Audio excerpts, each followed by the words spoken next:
Breaking news out of Washington that is sending shockwaves through the American political system and dominating every major newsroom across the country right now. A federal judge has just issued a landmark ruling that directly challenges one of Donald Trump's most controversial executive orders, targeting mail-in ballots in the United States. This is not a minor procedural decision sitting quietly in a courthouse somewhere. This is a direct constitutional collision between the executive power of a sitting president and the judicial branch of the United States government, and the implications of what just happened will ripple through American democracy for years to come. If you care about elections, if you care about voting rights, if you care about the future of American democracy, you need to understand exactly what happened today, why it happened, and what comes next. Stay with me, because this story is bigger than the headlines are telling you.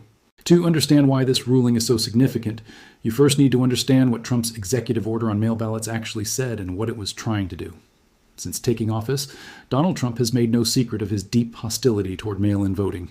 A hostility that dates back to the 2020 election, when he spent months before Election Day claiming without evidence that mail ballots were inherently fraudulent and that the system was being rigged against him. That narrative became the foundation of his post-election challenges and ultimately fed into the events of January the 6th, 2021. Now back in the White House, Trump moved quickly to translate that hostility into policy through executive action, signing an order that sought to impose new federal restrictions and requirements around the mail ballot process across all 50 states. The order was sweeping, it was aggressive, and from the moment it was signed, legal experts on both sides of the aisle said it was heading straight for a courtroom. The executive order itself targeted several specific aspects of the mail voting process that Trump and his allies have long criticized.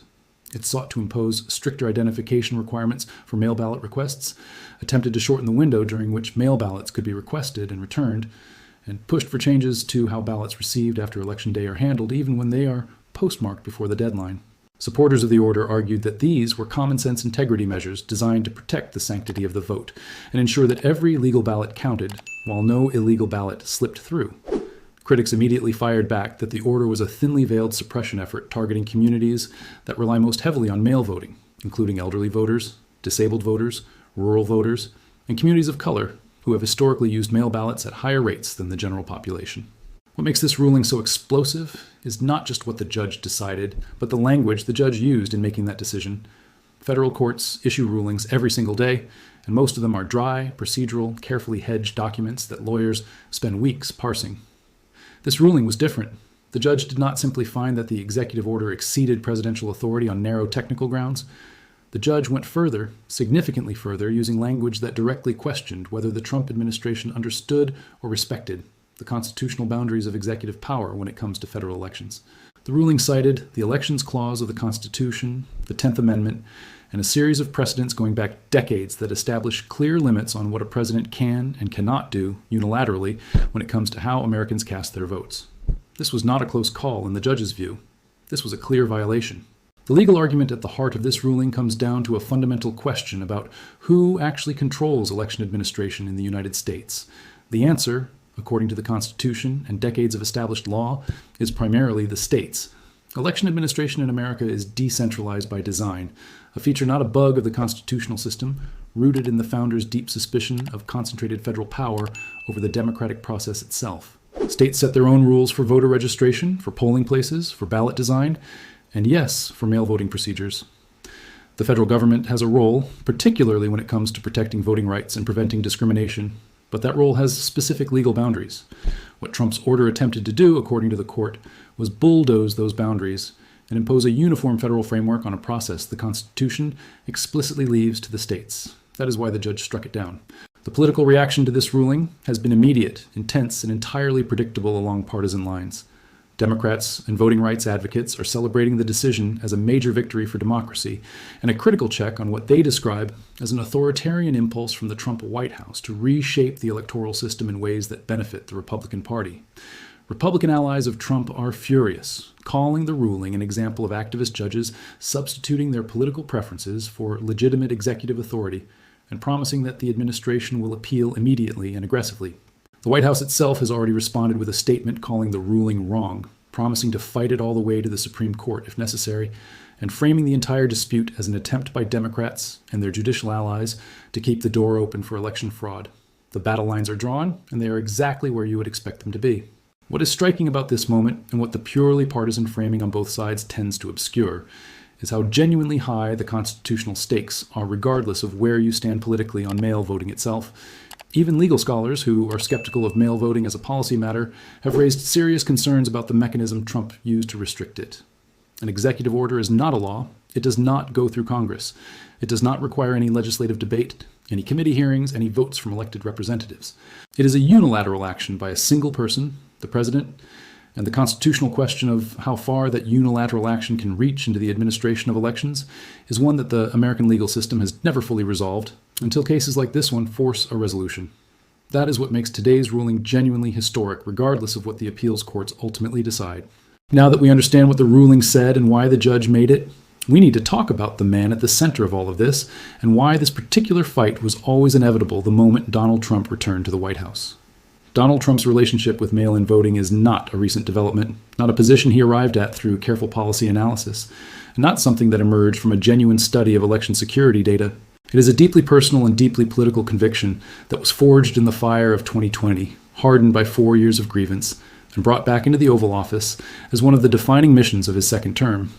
Understanding that psychology is essential to understanding why his administration pushed this executive order so aggressively, why it was written as broadly as it was, and why the White House is now promising to fight this ruling all the way to the highest court in the land rather than accept it, modify the order, or seek a legislative solution through Congress. The 2020 election saw mail-in voting expand dramatically across the United States for reasons that had nothing to do with partisan strategy and everything to do with a global pandemic that made standing in crowded polling places a genuine public health risk for millions of Americans. States across the country, both Republican-led and Democrat-led, expanded their mail voting infrastructure rapidly to ensure that Americans could exercise their right to vote without risking their lives. The result was a historic expansion of mail ballot usage, with over 65 million Americans casting their votes by mail that year, a number that was entirely unprecedented in modern American electoral history. Trump lost that election, and from the very beginning, he pointed to mail-in voting as the mechanism of his defeat, claiming without credible evidence that the system had been manipulated, that ballots had been manufactured, that dead people had voted, and that the entire process was a coordinated Democratic conspiracy to steal the presidency from him.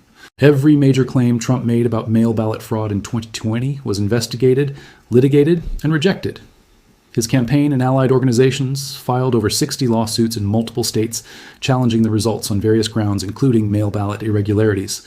They lost virtually every single one of those cases, including cases before judges that Trump himself had appointed. Election officials from both parties, including Republican secretaries of state in Georgia, Arizona, and Pennsylvania, states that were central to Trump's fraud narrative, confirmed publicly and under oath that their elections had been conducted fairly and that the results were accurate. The Department of Justice under Trump's own Attorney General William Barr found no evidence of widespread fraud sufficient to change the outcome of the election. The evidence was examined from every angle by people with every incentive to find something, if something was there to be found and they found nothing. None of that changed Trump's mind or his rhetoric by even a single degree. What is particularly important to understand about Trump's executive order is that it did not emerge in a vacuum. It was part of a broader and carefully coordinated effort by the Trump administration and its allies to reshape American election law before the 2026 midterm elections and position the Republican Party favorably for 2028.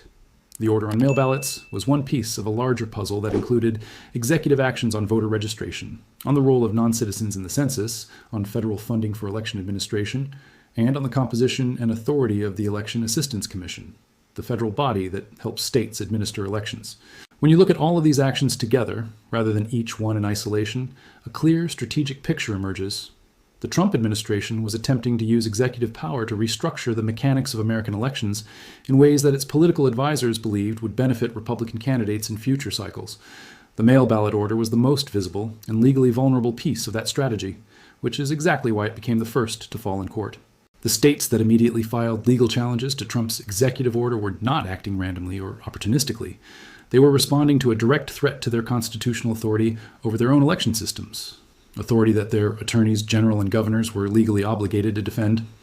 The coalition of states that brought this case included some of the largest and most diverse states in the country, states with very different political cultures, different election systems, and different histories with mail voting.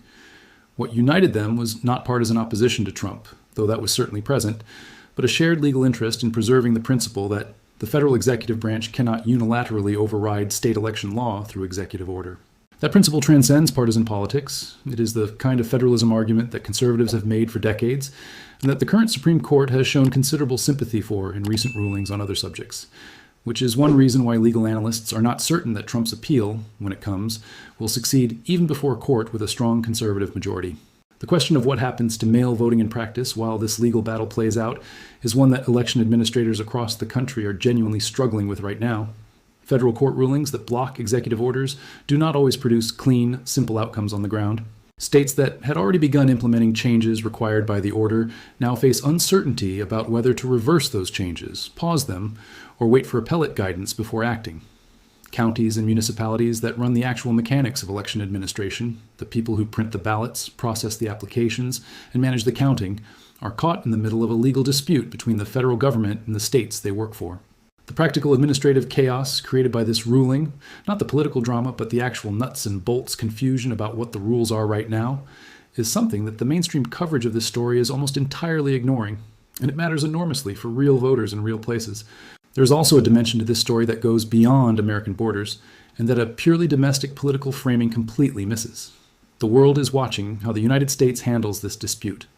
America's claim to global leadership in promoting democracy, free elections, and the rule of law rests in significant part on the credibility of its own democratic institutions and processes. When a sitting American president issues an executive order that a federal judge finds unconstitutional and that critics across the political spectrum describe as an attempt to restrict voting access, and when that president responds by attacking the judge and promising to override the ruling through appeals and further executive action, the message that sends to governments around the world is not the message that American diplomats are trying to deliver. Authoritarian governments that the United States regularly criticizes for manipulating their own electoral systems are watching this story closely. They are not drawing the lessons that Washington would want them to draw. Let us now turn to something that the political back and forth around this ruling is obscuring almost completely, and that is the actual human impact of mail-in voting restrictions on real Americans living real lives across this country.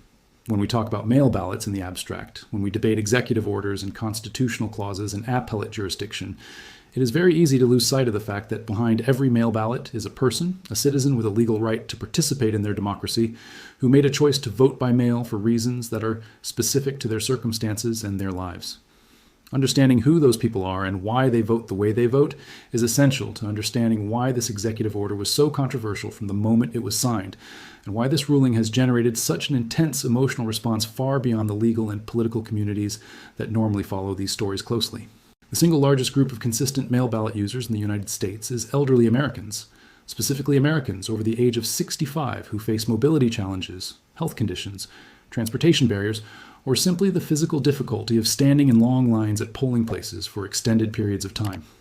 For millions of senior citizens across the country, mail voting is not a convenience, it is not a partisan preference, and it is not a loophole. It is the primary way they are able to exercise a constitutional right that they have been exercising for decades.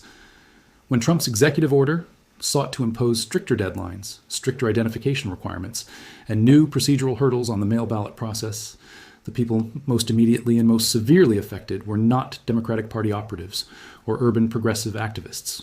They were elderly Americans in rural counties, in retirement communities, in assisted living facilities, in small towns across red states and blue states alike. People who, in many cases, have voted Republican their entire lives, and who suddenly found their ability to vote complicated by an order issued by a president they may have supported. The second major group of Americans who rely disproportionately on mail voting are citizens with disabilities, a community that numbers in the tens of millions and that has spent decades fighting for the basic right to participate in elections on equal terms with able-bodied citizens. The Americans with Disabilities Act and subsequent legislation have established clear federal protections for the voting rights of disabled Americans, and mail voting has become one of the most important practical mechanisms through which those protections are realized in actual elections. For a voter with severe mobility impairment, for a voter who is blind or has significant vision loss, for a voter managing a chronic illness that makes leaving home on any given day unpredictable, mail voting is not one option among many. It is often the only realistic option. The Trump executive order's restrictions on mail voting did not include any meaningful accommodation for this community, an omission that disability rights organizations immediately flagged as not just politically problematic, but potentially in violation of existing federal disability law, entirely separate from the constitutional questions the court addressed in today's ruling. Military families represent another group whose relationship with mail voting cuts directly against the partisan narrative that Trump and his allies have built around the issue. Active duty military members stationed overseas, spouses managing households alone while their partners are deployed, veterans living in areas with limited polling infrastructure. These Americans have been among the most consistent users of absentee and mail voting for generations. Federal law has long recognized the unique challenges military families face in participating in elections and has created specific protections and accommodations for military and overseas voters through legislation like the Uniformed and Overseas Citizens Absentee Voting Act. The irony that an administration that presents itself as the strongest possible supporter of the American military issued an executive order on mail voting that created new complications for military voters was not lost on veterans organizations across the country, several of which filed formal statements opposing the order on precisely these grounds before today's ruling made the point legally moot, at least temporarily. Beyond these specific communities, there's a broader demographic reality about mail voting in America that the data makes very clear, and that the political debate consistently distorts. Mail voting is not a democratic phenomenon. It is not a blue state phenomenon. It is not an urban phenomenon. It is an American phenomenon that crosses every demographic, geographic, and partisan line in the country. Republican-leaning states like Utah have conducted their elections almost entirely by mail for years, with strong bipartisan support from their voters and their elected officials. Rural Republican voters in states like Montana, Wyoming, and Alaska use mail ballots at extremely high rates precisely because the distances involved in reaching physical polling places are enormous, and the weather conditions around Election Day in November can make travel genuinely dangerous. The data from 2020 and 2022 shows clearly that while Democrats did shift toward mail voting at higher rates, tens of millions of Republican voters also cast their ballots by mail in both elections. Any restriction on mail voting does not fall neatly along partisan lines in practice, even if it is conceived and promoted along partisan lines in political rhetoric. The economic dimension of this story is also being dramatically underreported in the coverage of today's ruling. Running elections costs money, significant money, and the infrastructure that states and counties have built around mail voting over the past decade represents billions of dollars of cumulative investment in equipment, software, training, and personnel. Ballot printing machinery, signature verification systems, mail sorting equipment, the physical facilities where ballots are processed and counted. All of this infrastructure was built with the expectation that mail voting would remain a permanent and significant feature of American elections. Trump's executive order, had it been implemented fully, would have required states and counties to fundamentally restructure that infrastructure at enormous cost and with very little lead time before the next election cycle. The financial burden would have fallen disproportionately on smaller counties with limited budgets and limited administrative capacity, precisely the rural counties that tend to lean Republican and that have invested heavily in mail voting infrastructure because their geographies make it the most practical option for their voters. What today's ruling does, beyond the immediate legal and political implications, is force a genuine national conversation about what kind of democracy America wants to be in the 21st century. Every democracy in the world is grappling with questions about how to modernize election administration, how to make voting more accessible without making it less secure, how to build public trust in electoral outcomes in an era of deep polarization and widespread institutional skepticism.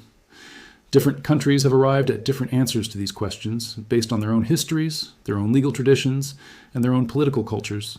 America's answer has historically been shaped by a tension between two legitimate values: the value of broad access and participation on one side, and the value of integrity and security on the other. The best election systems in the world find ways to honor both values simultaneously rather than treating them as mutually exclusive. What Trump's executive order represented in the eyes of its critics was an abandonment of that balance in favor of restriction. And what today's ruling represents is the judiciary insisting that such an abandonment requires more than a presidential signature to become the law of the land.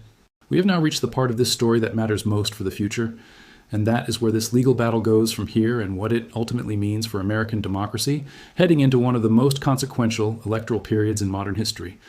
The ruling that came down today is not the end of this fight. It is not even close to the end. It is the opening move in what legal experts across the political spectrum are already describing as a multi-year constitutional battle that will almost certainly reach the Supreme Court of the United States before it is resolved. And the Supreme Court that will ultimately decide this question is a court with a 6-3 conservative supermajority, a court that has shown in recent years a strong appetite for reshaping fundamental questions of American constitutional law, and a court whose rulings on elections, voting rights, and federal power have already dramatically altered the legal landscape in ways that make the outcome of this particular fight genuinely unpredictable, regardless of how clearly today's ruling was written and how convincingly the judge laid out the constitutional case against the executive order. The Trump administration's appeal strategy is already taking shape, and it is worth understanding clearly because it tells you a great deal about how the White House views not just this specific legal fight, but the broader project of using executive power to reshape American institutions during the second term. The administration is not going to argue simply that the judge got the legal analysis wrong on narrow technical grounds. That is not the kind of argument that moves appellate courts quickly or that generates the kind of political momentum the White House wants from this fight. Instead, the administration is expected to argue much more broadly that the president has inherent constitutional authority to protect the integrity of federal elections, that mail voting as currently practiced represents a genuine national security and election security threat, that the judiciary is overstepping its own constitutional role by second-guessing executive determinations about how to protect the democratic process. This is a sweeping argument, an argument that pushes the boundaries of executive power theory in ways that even some conservative legal scholars find uncomfortable. But it is an argument designed to appeal to the specific legal philosophy of the justices who will ultimately decide the case. The timeline of this appeal matters enormously, and it is something that most of the coverage of today's ruling is not adequately explaining. Federal appeals move slowly, the government will file its notice of appeal, briefing schedules will be set, oral arguments will be scheduled, and a decision from the appellate court will likely take months. If that decision goes against the administration, and there is no guarantee that it will, the administration will then seek review from the Supreme Court, a process that adds additional months to the timeline. All of this means that the ultimate resolution of this constitutional question will almost certainly not come before the 2026 midterm elections, elections in which control of both the House and the Senate will be at stake, and in which the rules governing mail voting could matter enormously in close races across dozens of competitive districts and states.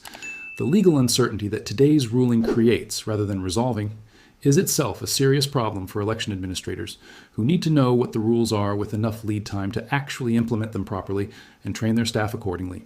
There is a Supreme Court dimension to this story that deserves very careful attention, and that goes beyond simply noting that the conservative majority might be sympathetic to Trump's arguments. The current Supreme Court has been developing a body of election law jurisprudence that is genuinely difficult to predict in its application to novel questions like the one this case presents. On one hand, the court has shown strong support for state authority over election administration in several recent rulings, a principle that cuts directly against the Trump executive order and in favor of today's ruling. On the other hand, the court has also shown willingness to accept broad theories of federal authority in other contexts, and has been receptive to arguments about election integrity that align with conservative legal priorities. The specific question of whether a president can use executive orders to impose federal requirements on state mail voting systems is one that the court has never directly addressed, which means that when this case arrives at 1 First Street in Washington, the justices will be writing on a genuinely clean slate with enormous consequences for every election that follows. The Democratic Party's response to today's ruling has been loud, celebratory, and in some ways politically counterproductive. Party leaders have been quick to frame this as a defeat for Trump personally, as a vindication of their claims about his authoritarian tendencies, and as a rallying point for their base heading into the midterm cycle. All of that may be politically useful in the short term for Democratic fundraising and mobilization purposes, but the loudness of the Democratic celebration has an important downside that strategists in both parties understand, even if they do not say it publicly. Every time Democrats celebrate a court ruling against Trump with maximum political intensity, they reinforce the narrative that Trump and his allies are promoting, which is that the judiciary is a partisan institution staffed by Democratic allies who use legal rulings to achieve political outcomes that Democrats cannot achieve through elections. That narrative is dangerous for the long-term legitimacy of the judicial branch, regardless of whether any specific ruling is legally correct, and today's celebration, however understandable emotionally, feeds it. The Republican Party's internal response to this ruling is more complicated and more interesting than the unified public messaging of outrage and promised appeal suggests. There are Republicans, serious ones, including election lawyers, former state party officials, and some current elected officials in states that rely heavily on mail voting infrastructure, who privately believe that the executive order was a legal and political mistake. They believe it was legally vulnerable from the day it was signed, that it was always going to produce exactly this kind of high-profile judicial defeat, and that it has handed Democrats a powerful political narrative about voting rights at exactly the moment when Republicans needed to be talking about economic issues and government efficiency. These Republicans are not going to say any of this publicly because the political cost of crossing Trump on any issue related to the 2020 election narrative is simply too high within today's Republican Party. But their private reservations are real, and they point to a genuine tension within the GOP between the political imperatives of Trump's base and the practical electoral interests of the party in competitive states with diverse electorates. What happens next in this story will tell us something fundamental and important about the health of American democratic institutions at a moment when those institutions are under more stress than they have been at any point since the Civil Rights era. If the appeals process produces a clear and principled ruling that the Supreme Court ultimately affirms, establishing clear constitutional limits on executive power over election administration, that outcome would represent the system working as designed, a genuine check on overreach that protects the foundational principle that, in America, the rules of democracy cannot be changed unilaterally by whoever holds power at any given moment. If instead the process produces years of legal uncertainty, conflicting rulings from different circuits, a Supreme Court decision that splits along predictably partisan lines and is received by half the country as illegitimate, then the damage to public trust in both the electoral system and the judiciary will be severe and lasting. The United States has survived constitutional crises before. It has a remarkable institutional resilience that has repeatedly surprised both its admirers and its critics. But resilience is not infinite, and it is not unconditional. It depends on enough people in enough positions of power choosing institutional integrity over short-term political advantage, often enough to keep the system credible. Whether enough of those people exist in the right places at this particular moment in American history is the question that today's ruling has placed directly in front of us, and that only the coming months and years will answer.